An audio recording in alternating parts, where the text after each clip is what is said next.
Hey, Don from GreatWave here. I'm visiting Genki Koi today to meet my friend Kevin, chat a little bit about his upcoming Growout event. Let's go inside and see what's going on.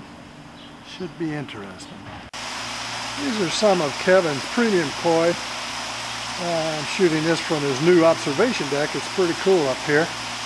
Get a real nice view of this pond or this tank.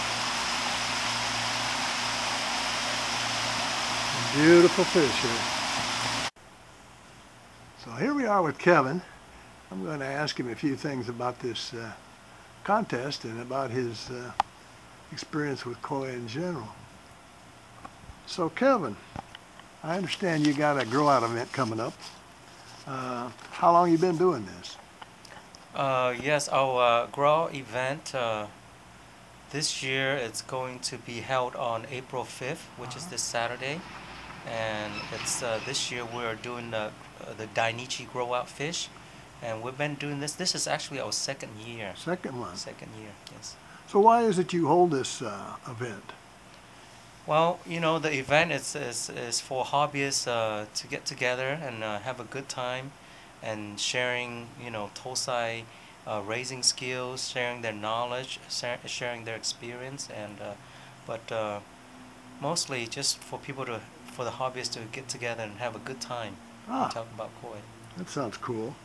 How many entrants do you think will come back from last year?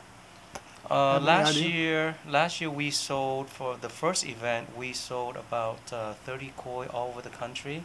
But locally there was only maybe about 15, I believe 15 to 18 fish. So we're expecting about 12 to 15 fish to come back to compete this time. Well, that's still a pretty good group to judge.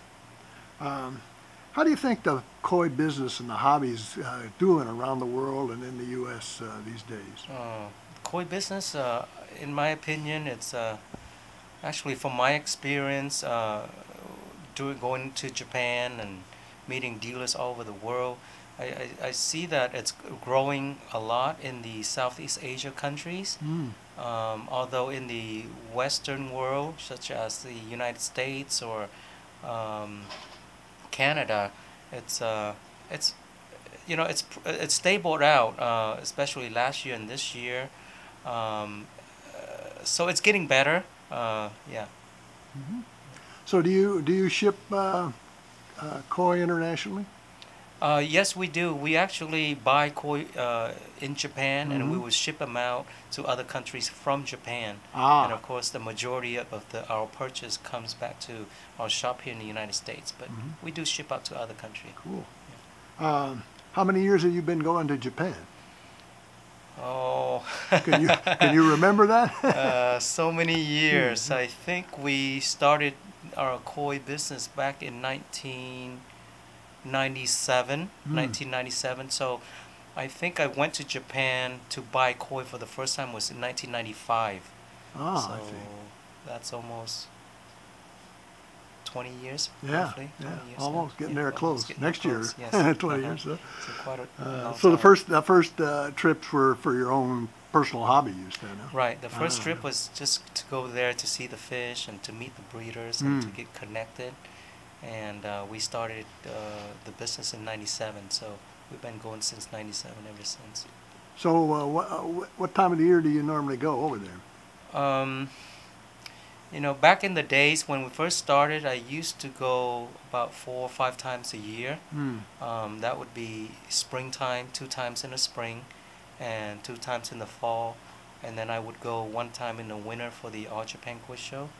But lately, we've been going about 3 or 4 times, usually springtime and in the fall during the harvest season. Okay. So I saw some pictures, I guess, on Facebook that show you're a judge. So how long have you been judging? I've been judging since I've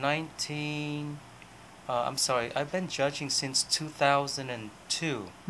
2002, I was invited to judge the All Japan Combined Koi Show held in Tokyo, and we've been judging since then. And our latest judgment was just this year, this February.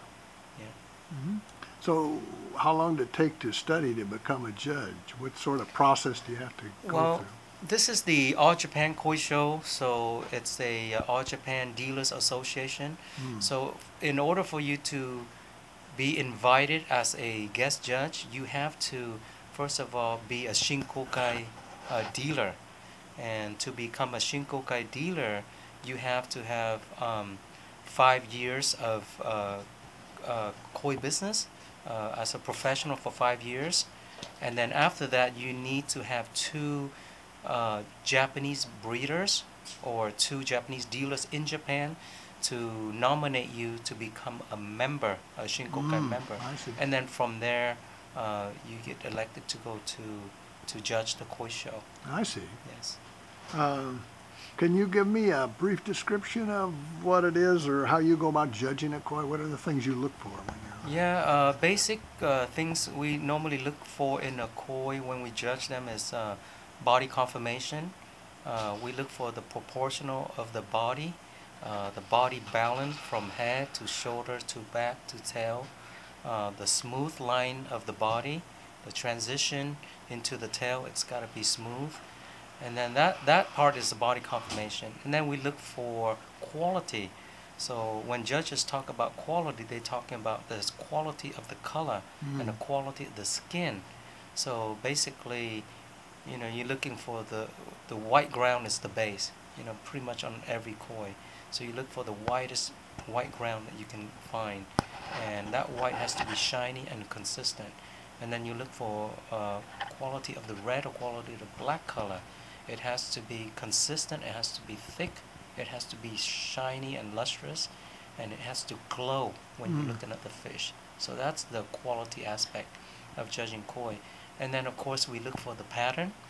The pattern is how balanced the pattern is on the fish. Is it front heavy, back heavy, or it's balanced throughout?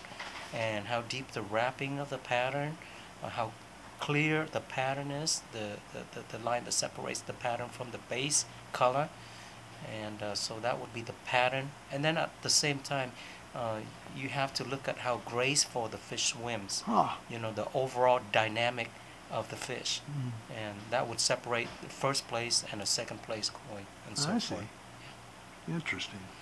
Well, thank you very much for your time. Good luck with the event. It should be very interesting, and hopefully we'll get a good turnout. Thank you very much, Don. We appreciate it. Thank you.